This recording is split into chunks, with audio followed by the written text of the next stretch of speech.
زموږ همدغه محترم ورور پوښتنه کړې ده، وای د یو خیاط سره شاګرد یم. خیاط غلط کارونه کوي، ادب دی د انجونو سره ناجایز تعلقات لري او د یغو انجونو خاوندان قریبان هم زه پیژنم. دی وای چې آیا پرده باندې واچوم او که یې رسوا کم دغه انجونو قریبانو ته ووایم.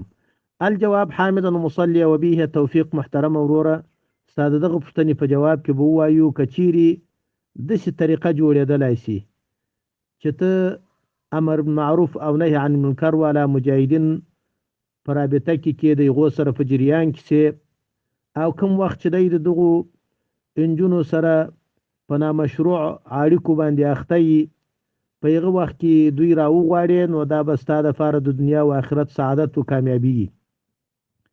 ځکه دی به تعذیر کی، دی به د دې کار منع کی، دته به حبس او بند ورکی، نور تعذیری سزا به ورته ورکی، او کله دا په وسه نه وي نو بیا د ده څخه ولاړ سه بل ځای او د ده سره نور کار مکوه.